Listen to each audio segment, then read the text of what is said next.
Hi, calculus people. So, you should have a notes packet in front of you right now. That is page 238 to 241. We're going to be focusing on 238 and 239, some examples, and then some notes at the top of page 240 today. This video that you are about to watch is on my CASA website. Just see the calculus assignments page and you'll be able to see this. Please feel free to take a look at that if you need at any point to slow down the video or pause it to take notes, anything like that. For right now in class, let's let it play the whole way through. I'll try to pause as I would in class to let you guys take notes and things like that. So, here we go. On page 238, there's a little paragraph up at the top. The two important sentences that I wrote down are, if a function is continuous at a particular value of x, does that imply it is also differentiable?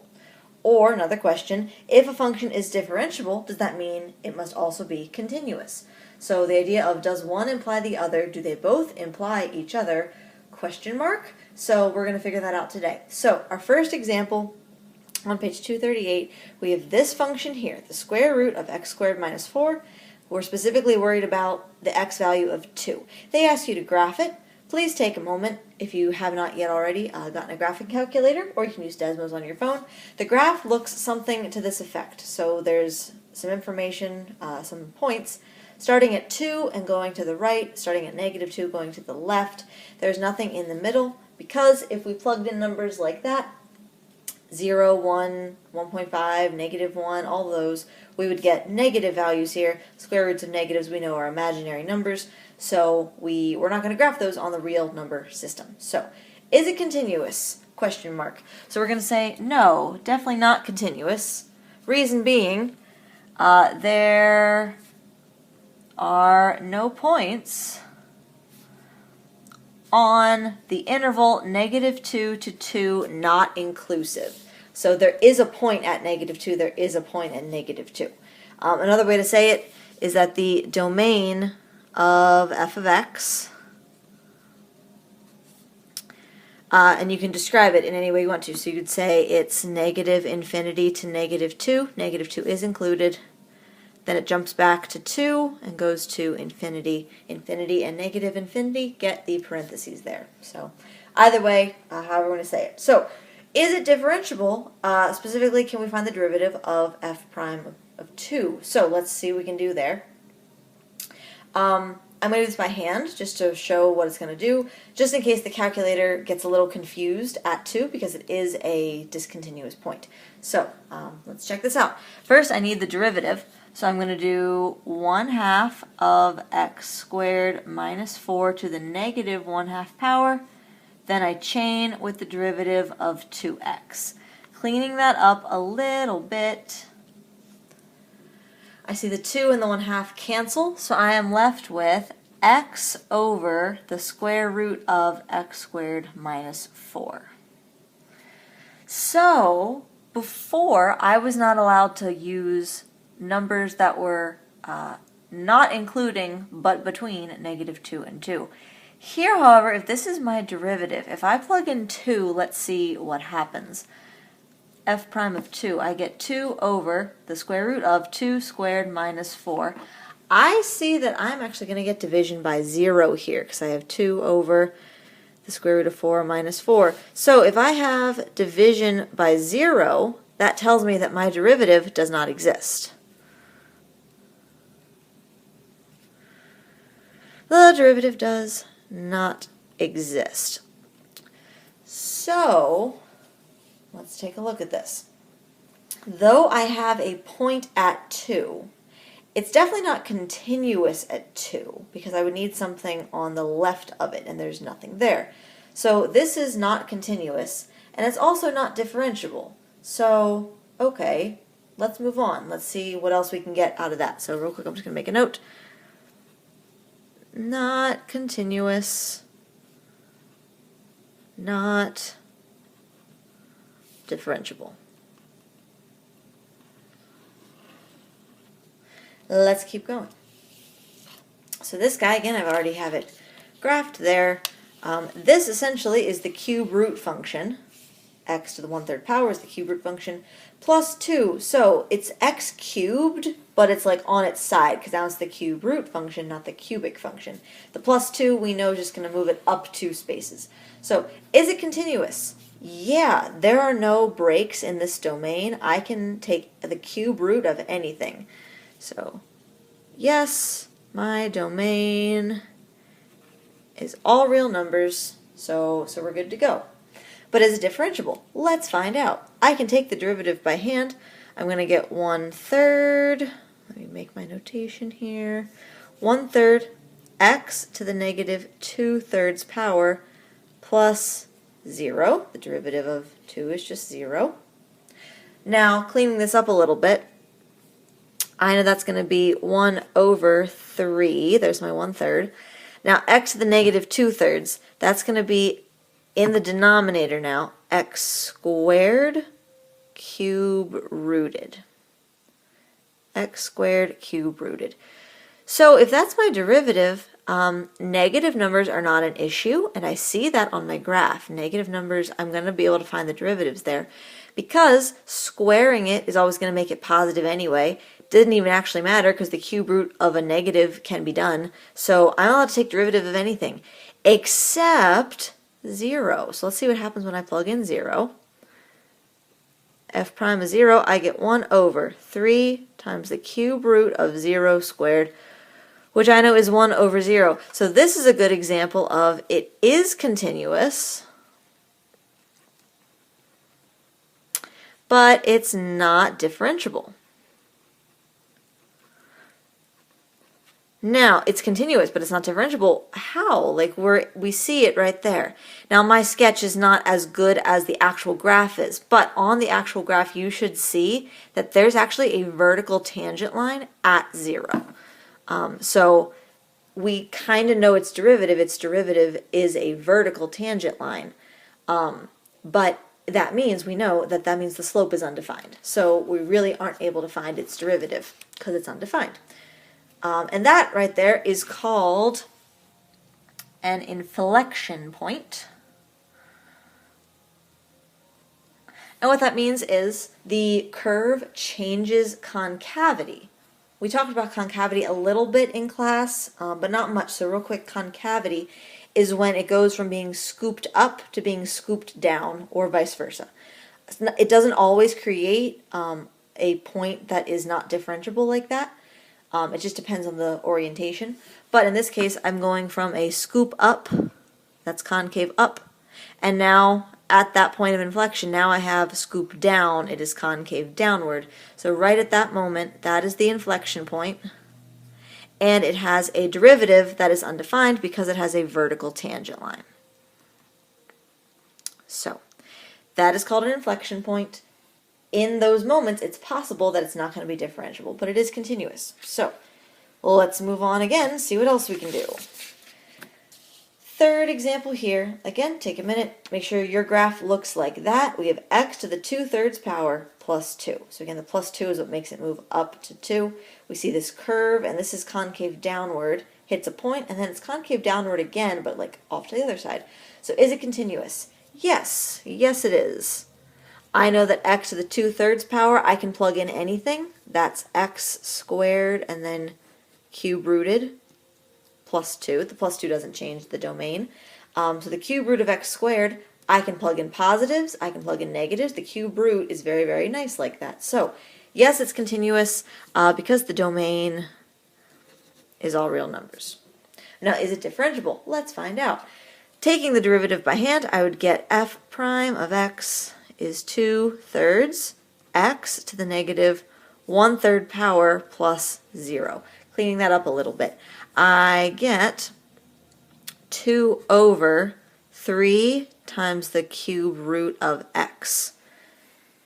So I'm good at most places. The cube root is fine for positives and negatives and fractions, but it's not okay for 0 because it's in the denominator. So f prime of 0 is 2 divided by 0, so once again, it is undefined. So this is a spot where it is continuous, but not differentiable. Now this is not quite the same as that last example. This is not a point of inflection. Like I said on the last one, a point of inflection means the concavity changes. This is concave up, switch, concave down. This guy is concave down on both halves, but it reaches this very, very pointy point. Another place we see this is in the absolute value graph. The absolute value of x, we know, is a V shape like that, so it reaches this pointy point as well. In both of these cases, that is called a cusp, and it literally means just a very, very pointy point where the graph suddenly changes directions. Now, what's really happening there, taking a look at, let's see, does the green show up on this paper? Yeah, okay. If I take the derivative at any point along this curve on the left, I see that it is clearly a negative slope. Negative slope, negative slope, negative slope. And I seem to kind of get a vertical line there, kind of. But then on the other side, I see a positive derivative, positive slope, positive slope. Again, it reaches a vertical line there, but it was coming from a positive slope. So positive derivatives on that side, negative derivatives on that side. It can't just suddenly like be nothing. It's not like it went from negative to 0 to positive. That would be okay. It went from negative to like extra negative, and then it became extra positive. Like, it just doesn't make sense. Another way to think about this is at that pointy point, we could really have an infinite number of tangent lines. The definition of a tangent line, it goes with the curve of the slope, but it also just doesn't touch the graph. So that could be a tangent line, or that could be a tangent line. At any of those moments, it is not touching the curves that are like leading up to it. So this tangent line is kind of like spinning, kind of like a needle of a compass if it's like going crazy, like you're too close to a magnet, or you're too close to north, something like that. So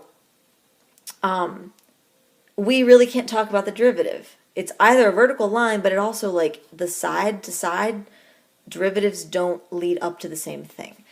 So it doesn't work. So all of that to say, let's talk about this. We've seen 3 cases. In the one case, it wasn't continuous and it was not differentiable. Another time it was continuous, not differentiable. Another time it was continuous, not differentiable, but for a very different reason. So in each of these cases it was not differentiable, but in some of the cases it was continuous. So, bringing all of that together, on page 240 there's a couple of notes to take. So here we go. There we go. Page 240, does continuity imply differentiability, or does differentiability imply continuity? Hopefully you're gathering these 2 things from what we've seen. Continuity does not imply differentiability.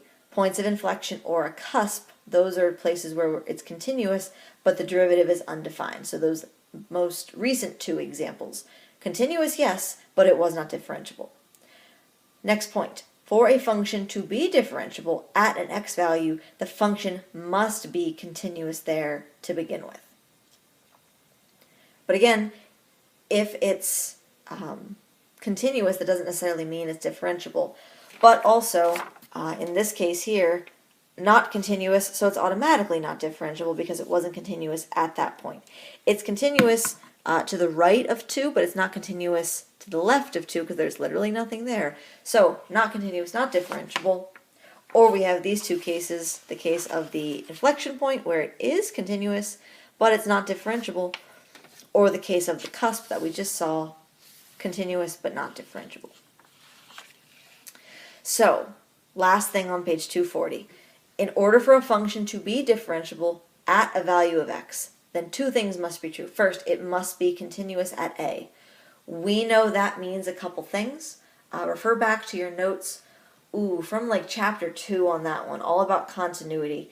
There's 3 parts to that continuous idea. So first we need f of a to be defined, like there has to be a point there. Next, the limit of f of x as x approaches a is defined. And we know that means the left and right match. And final thing is, whatever that function value was, it has to equal whatever the limit is for it to be considered continuous. And then part 2, for a function to be differentiable at a value of x, two things must be true. It's continuous, and the limit of the derivatives match on the left and the right. This is where that cusp idea comes into play. Like I was saying before, on the cusp. Let me draw that little picture there. Like that. On the left, my derivative is clearly negative, and it's like getting more and more negative to the point that it's vertical. But on the right, it's positive, getting steeper and steeper, more positive. So the limit on the left does not equal the limit on the right, because we have a negative cannot equal a positive. It's not possible. So that's a moment, again, where this guy does not make sense. There we go.